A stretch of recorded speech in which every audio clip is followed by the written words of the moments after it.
Hello, all. Welcome back to Descendants of the Moon. Episode 8 Oath of the Century. Point of View Shantanu. After a few years, he was roaming the banks of the Ganga and came across a young man who had changed the course of the river with his arrows. This was an impossible feat, and Shantanu was astonished. He went forward to speak to the young man when suddenly he was blinded by a gush of fresh water. When he opened his eyes, he saw the person he longed to look at for decades now. Before him stood none other than Ganga herself. Point of view Ganga. Shantanu stood staring at her. The years and worry had taken a toll on him. She said, "After 25 years, I am proud to present to you our son, Devavrat. The great Rishi Vasishta has educated him, and Lord Parashurama has trained him in warfare. I am sure he will be the perfect fit for the throne. I promise to appear whenever you are distressed, my son," she added after not noticing her son's disappointed face.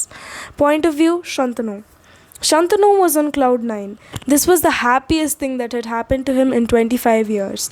There was celebration everywhere. The towns bustled as they prepared for Devavrat's coronation as the prince.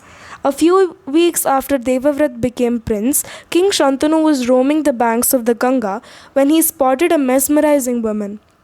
He went and spoke to her and learned that she was Satyavati, the daughter of the king of fishermen. The sudden departure of Ganga had deeply affected the king, and he felt very lonely without any company. He asked Satyavati to marry him. Point of view Satyavati. Satyavati was astonished to see the king of Hastinapur on his knees. She said she was okay with it as long as her father accepted it. Shantanu ran to her father, Dasharaja. Dasharaja was overjoyed. He specified that Shantanu could only marry his daughter if her descendants ruled Hastinapur.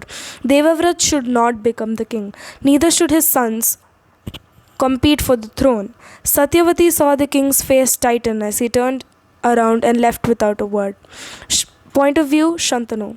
Shantanu was distraught. He couldn't accept the condition to marry Satyavati as Devavrat was declared the prince. Even if he wasn't declared the prince, he was the one who truly deserved the throne. But how could he live the rest of his life without anyone as a mutual partner? Shantanu roamed around the palace with all these thoughts in mind. Point of view Devavrat. It didn't take long for Devavrat to notice that something was off with his father. He was shocked and distressed to see his father in such a broken state. Devavrat decided to inquire him. He tried several times, but he did not receive a proper response. So he went to his father's charioteer and understood what had happened. Devavrat visited Satyavati's hut. When he repeatedly questioned her reason for the rejection, Satyavati retold her father's conditions. Devavrat felt heartbroken when he realized that he was indirectly causing his father's unhappiness. He was determined to do everything in his capability to bring happiness back to his father's life. He believed that it was his duty to make his father happy and decided to take action. Devavrat walked to the banks of the river Ganga and called upon his mother and the heavens as witness to his resolution. Shantanu. As soon as he learned that Devavrat had left for Satyavati's hut, Shantanu came rushing to the spot. The river was gurgling and thunder was striking as Devavrat's bold voice echoed. "I take an oath that I will never ascend the throne of Hastinapur.